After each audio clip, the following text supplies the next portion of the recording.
Salut, j'espère que vous allez bien.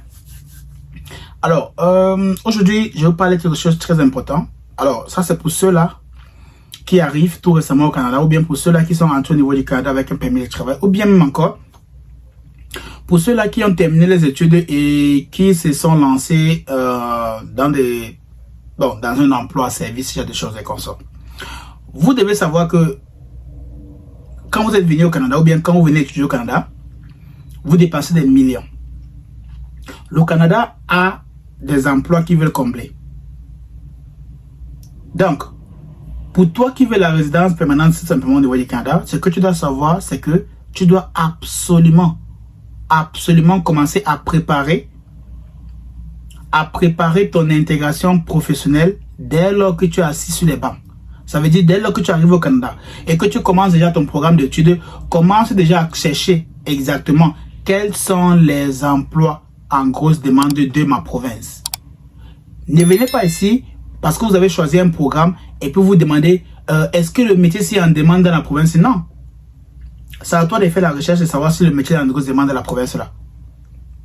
Donc, quand vous allez entrer au Canada, allez directement sur le site web de la province où vous vivez ou bien où vous allez étudier et regardez si le programme d'études que vous allez faire là, c'est un métier en grosse demande dans votre province. Si ce n'est pas le cas, deuxième chose que vous allez faire, c'est quoi? Regardez maintenant si dans d'autres provinces, ce métier-ci est en grosse demande.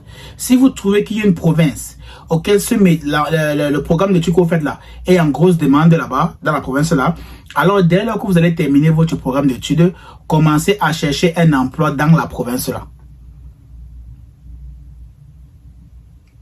Chaque province a ses besoins. Et les besoins, ça ne se ressemble pas dans toutes les provinces. C'est vrai qu'il y a certains métiers que les besoins sont uniques dans toutes les provinces, mais il y a d'autres que ce n'est pas unique. Donc, c'est à vous de rechercher s'il y a une province où le programme d'études que je suis en train de faire actuellement est en grosse demande. Dès lors que je termine mon programme d'études, qu'est-ce que j'ai fait? J'ai fait directement les recherches d'emploi dans la province là aussi. Et dès lors qu'on me prend ou bien un employeur me recrute, je dis oui, parce qu'ils vont toujours vous poser la question, est-ce que vous allez déménager pour aller dans la province là? Vous dites oui. Je vais déménager pour aller dans la province là. Mais avant de déménager, vous devez encore faire une autre recherche. Donc, si je pars dans la province là et que je travaille dans cette province là par exemple, est-ce que je pourrais être éligible pour la nomination provinciale dans la province là? Voilà la deuxième recherche que vous allez faire pour être sûr que si je pars travailler dans la province là parce que mon métier ou bien la profession que j'ai envie de faire est en grosse demande, est-ce que je pourrais facilement obtenir tout simplement la nomination provinciale? Si c'est oui, alors vous savez que vous avez au moins 90% de chances d'obtenir votre résidence permanente dans la province là. Donc, je pars. Tu déménages, tu arrives là-bas, tu travailles et tu te rassures simplement que tu as tous les critères ou bien tu remplis tous les critères d'éligibilité pour la nomination provinciale et tu commences par ça. Tu commences par la nomination provinciale et ensuite maintenant tu fais ta demande d'entrée express.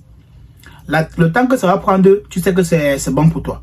Donc voilà un peu la petite stratégie que je voulais partager avec vous pour pouvoir vous expliquer exactement que vous qui allez venir étudier au Canada, ne vous lancez pas bien. Je sais que parfois c'est très difficile de trouver un emploi. Et quand on trouve un emploi, on a envie de s'accrocher derrière cela. Mais parfois on s'accroche tellement qu'on oublie même l'objectif qui nous fait rester sur le niveau du Canada, qui nous a fait venir sur le niveau du Canada. Parce que si vous avez par exemple une résidence permanente, c'est le moment pour vous vraiment de vous créer une grosse richesse. Mais si vous n'avez pas encore, vous voyez un peu, c'est le moment pour vous de chercher la voie pour obtenir la résidence permanente. Peu importe, même si le salaire n'est pas convaincant, mais si la voie là te permet d'obtenir ta résidence permanente, suis d'abord celle-là. Parce que après ta résidence permanente, tu n'es plus arrêté ou bien tu n'es plus obligé de rester dans la province là parce que tu n'as plus de stress là. Tu peux aller n'importe où au Canada. Tu peux partir dans n'importe quelle province, trouver n'importe quel métier. Donc voilà ce que j'ai envie de partager avec vous dans cette vidéo-ci. Parce que j'ai constaté qu'il y a beaucoup de personnes qui m'écrivaient dans les commentaires, aussi dans mes courriels, de savoir exactement quels sont les métiers. Est-ce que le programme d'études c'est en grosse demande ici là? Et si j'ai étudié ici et terminé mon programme ici là, est-ce que si j'ai fait telle chose, est-ce que j'aurai la résidence? Non. C'est pas moi qui donne la résidence permanente. ça sera à vous maintenant de savoir que si je dois absolument étudier tel programme dans telle province, est-ce que la province ici a besoin de telle personne après mes études? Non, ils n'ont pas vraiment trop besoin de moi. Donc, je commence à rechercher dans d'autres provinces. Quelle est la province qui veut les professionnels dans mon domaine? Si je trouve une province, je commence à faire les demandes d'emploi dans la province là. Et dès lors qu'ils me valident, maintenant, deuxième chose que je fais, je commence à chercher maintenant quel est le programme, les critères d'éligibilité pour la nomination provinciale pour cette province là. Dès que j'ai toutes les informations là, je sais que ok, je sais maintenant comment je vais tracer ma voie pour la résidence permanente. Donc, je bagage, je remplis mes bagages, allez, je déménage.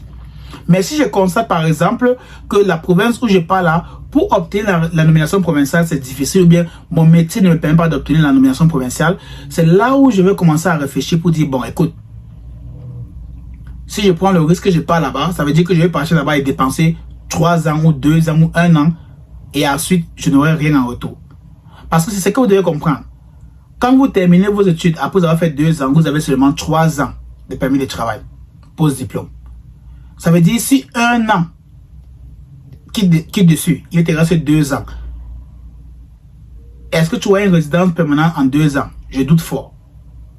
Donc faites le bon choix pendant vos études.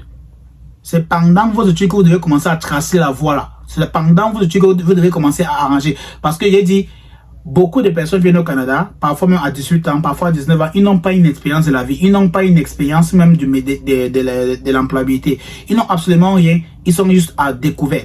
Ça veut dire tout ce qu'ils voient ici, c'est la toute première fois qu'ils voient ça. Donc, prenez cette vidéo-ci comme une façon pour vous de mieux vous préparer pour la résidence permanente.